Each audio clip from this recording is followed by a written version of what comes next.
কম বয়সে চুল পাকার সবথেকে বড় কারণ হলো শরীরে ভিটামিন সি এর অভাব। ভিটামিন সি অর্থাৎ অ্যাসকর্বিক অ্যাসিড যদি শরীর পর্যাপ্ত পরিমাণে না পায় তবে তা চুল ধূসর হয়ে যাওয়ার কারণ হতে পারে।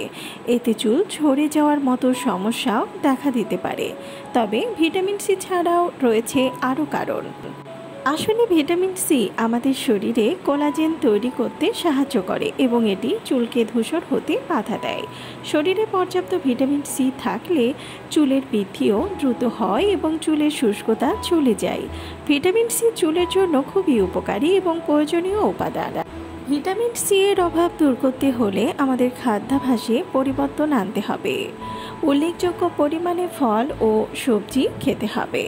আমরা যদি প্রতিদিন প্রায় 4 গ্রাম ভিটামিন সি যুক্ত পুষ্টি উপাদান গ্রহণ করি তাহলে ভিটামিন সি এর ঘাটতি দ্রুতই পূরণ করা সম্ভব। ভিটামিন সি আপনার রক্ত সঞ্চালনকেও উন্নত করে।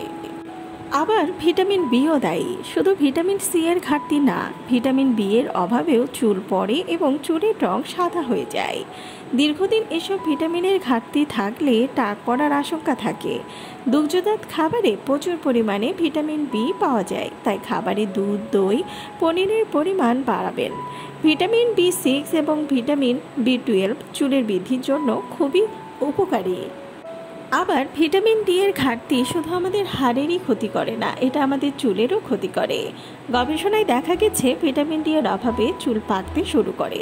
আপনি যদি প্রতিদিন কিছুটা সময় সূর্যের আলোর সংস্পর্শে থাকেন তবে ভিটামিন ডি এর ঘাটতি পূরণ করা যেতে পারে। প্রোটিনের ঘাটতি চুলের বৃদ্ধিকেও প্রভাবিত করে। আপনি যদি আপনার চুল লম্বা আর ঘন করতে চান তাহলে আপনাকে আপনার চুলে পর্যাপ্ত পরিমাণে প্রোটিন সরবরাহ করতে হবে। কেরাটিন হলো এক ধরনের প্রোটিন যা চুলের জন্য খুবই গুরুত্বপূর্ণ। এটি চুলের কোষে থাকে। এর ঘাটতি হলে চুল দুর্বল হয়ে পড়ে আর ভেঙে যেতে থাকে। ভিডিওটি ভালো লাগলে চ্যানেলটিকে সাবস্ক্রাইব করুন আর পাশে থাকা বেল আইকনে ক্লিক করে দিন, তাহলে পরবর্তী ভিডিও আপলোড করার সাথে সাথেই আপনার কাছে পৌঁছে যাবে।